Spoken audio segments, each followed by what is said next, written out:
Dulu. Selamat sore, Assalamualaikum warahmatullahi wabarakatuh. Perkenalkan, nama saya Restu Mardiansyah. Saya peserta prakerja yang mengikuti program dari NLP. Terima kasih NLP sebelumnya. Dari hari-hari ke hari telah banyak memberitahu dan motivasi saya untuk selalu belajar dan belajar. Banyak materi yang saya dapatkan sampai saat ini, sampai tadi malam saya mencari apa membuat materi hari ini. Akhirnya ketemu juga materi dalam bawah sadar dan eksperiensial. Terima kasih sebelumnya bagi prakerja karena telah banyak yang saya dapatkan dari belajar NLP ini. Semoga ELP semoga kedepannya makin maju dan banyak materi yang saya dapatkan.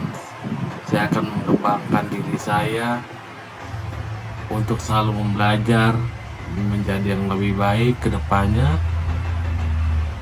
Belajar dan terus belajar, hanya ini yang saya dapatkan untuk belajar dan belajar. Semoga kedepannya saya akan lebih maju, bisa mendapatkan kerja yang lebih baik. Saya terima kasih sekali kepada prakerja dan ELP. Kedepannya banyak sekali materi-materi yang saya dapatkan dari NLP ini. Saya akan mengembangkan materi-materinya dari hari ke hari. Saya mempelajarinya, selalu saya ingat, saya save di otak saya, dan akan saya pakai ilmunya sehari-hari untuk diri saya. Semoga menjadi yang lebih baik. Wassalamualaikum warahmatullahi wabarakatuh. Terima kasih. Pikiran manusia terdiri atas dua bagian, yakni pikiran sadar, conscious mind, dan pikiran bawah sadar, subconscious mind. Pikiran bawah sadar manusia adalah pikiran yang kaya akan motivasi, kreativitas, dan emosi. Segala bentuk aktivitas kita sehari-hari, termasuk menulis, mendapatkan porsi pengaruh bawah sadar yang cukup besar. Berdasarkan hasil penelitian, pengaruh bawah sadar terhadap diri manusia adalah 88%, sedangkan untuk pikiran sadar pengaruh 12%. Pikiran sadar dan bawah sadar sebenarnya saling memengaruhi dan bekerja secara paralel dengan kecepatan yang tinggi. Berbicara tentang pikiran bawah sadar, kita akan besar masyarakat, yaitu hipnosis. Seringkali pikiran bawah sadar diartikulasikan sebagai alam bawah sadar yang berkonsultasi pada ketidaksadaran, yang sebenarnya merupakan dominan lain dari hipnosis itu sendiri. Menurut hasil penelitian, definisi hipnosis adalah suatu kondisi di mana perhatian menjadi sangat terpusat sehingga tingkat sugestibilitas meningkat sangat tinggi. Pikiran bawah sadar dapat dianggap sebagai media penyimpanan data yang dimana data tersebut diakses dan dijalankan oleh manusia dalam kesehariannya. Setiap informasi yang tersimpan dalam pikiran bawah sadar ini pada dasarnya melewati pikiran sadar terlebih dahulu. Dalam hal ini, pikiran sadar manusia senantiasa melakukan filter filterisasi informasi atau data sebelum informasi tersebut masuk terekam ke dalam pikiran bawah sadar. Setelah informasi atau data atau program terekam di dalam pikiran bawah sadar, pada kondisi tertentu akan tereksekusi atau dijalankan. Kondisi inilah yang disebut dengan istilah trance.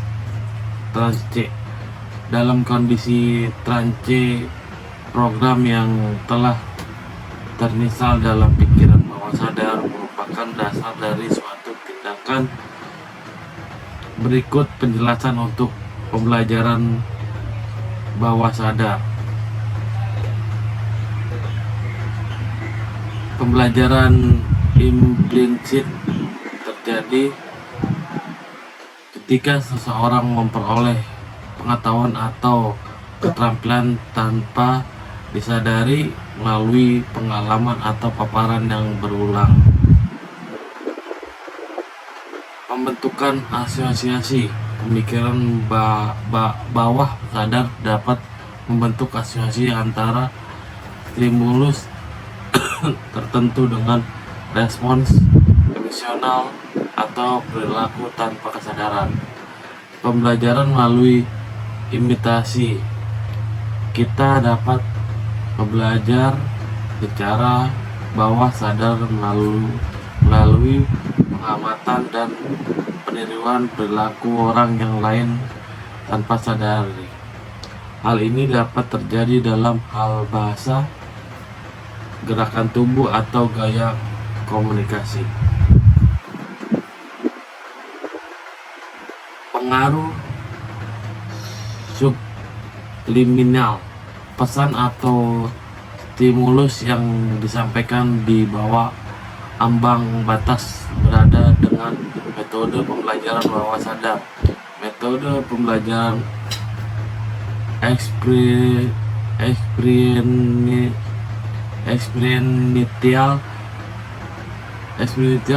learning adalah proses belajar, proses perubahan yang menggunakan pengalaman sebagai media belajar atau pembelajaran.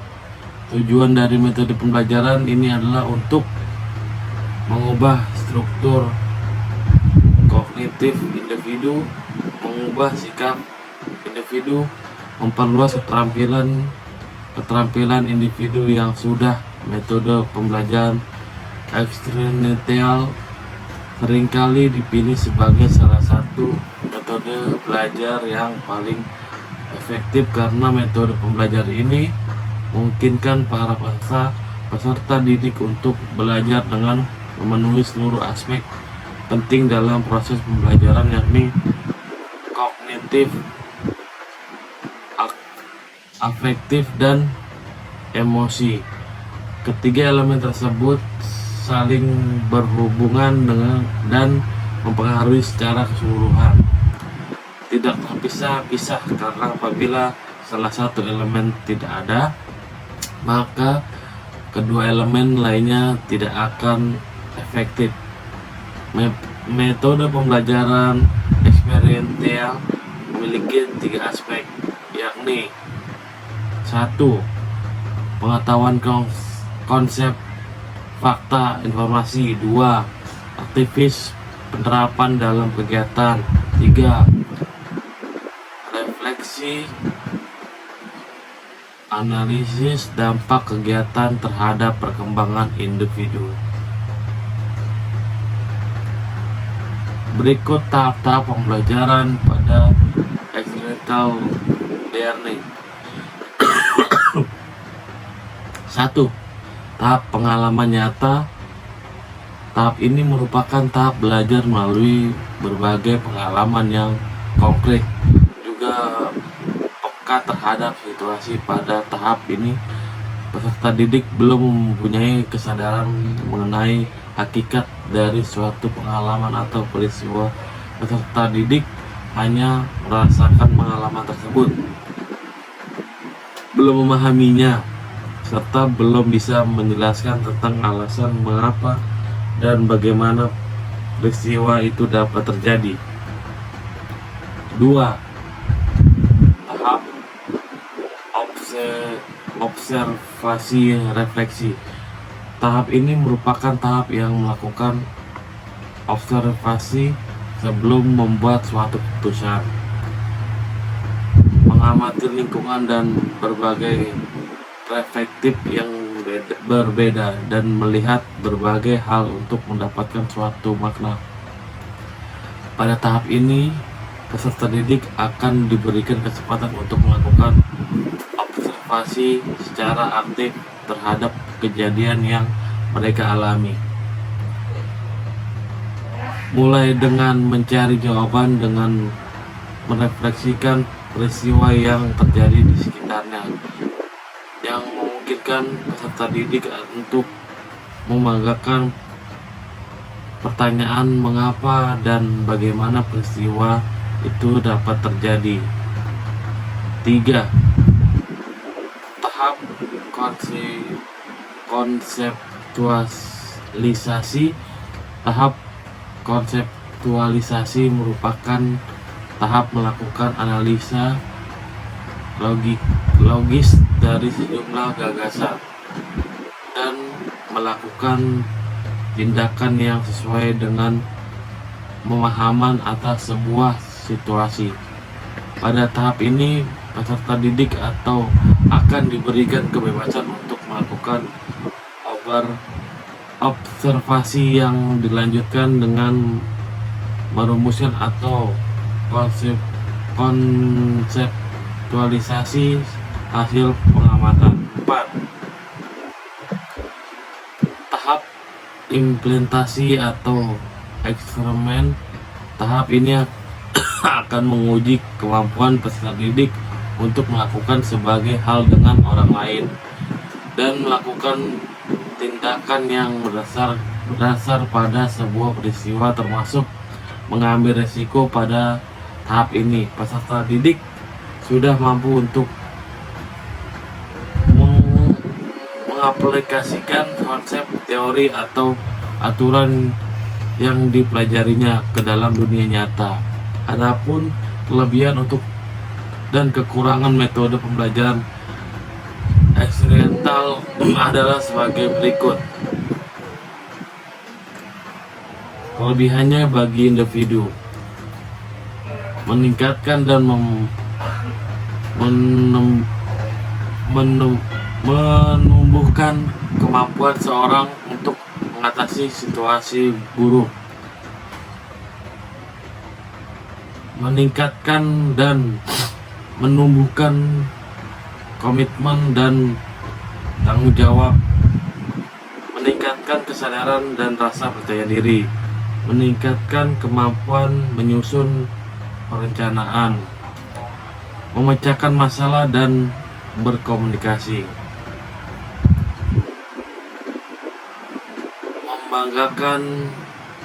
mengembangkan kemampuan fisik, ketangkasan dan koordinasi. Kelebihannya bagi kerjasama dalam kelompok: meningkatkan pemahaman dan rasa empati antara anggota kelompok, meningkatkan keterlibatan dalam pengambilan keputusan dan pemecahan masalah, meningkatkan dan membanggakan ketergantungan antara anggota kelompok, mengidentifikasikan dan memanfaatkan kepemimpinan dan kemampuan tersembunyi. Kekurangannya: metode pembelajaran ini cakupan teorinya masih terlalu luas dan mungkin tidak mudah untuk dipahami. Dapat disimpulkan bahwa metode pembelajaran eksperimental ini menekankan pada peserta didik untuk lebih aktif sehingga mereka dapat secara mandiri melihat dan merefleksikan dari pengalaman yang telah mereka alami.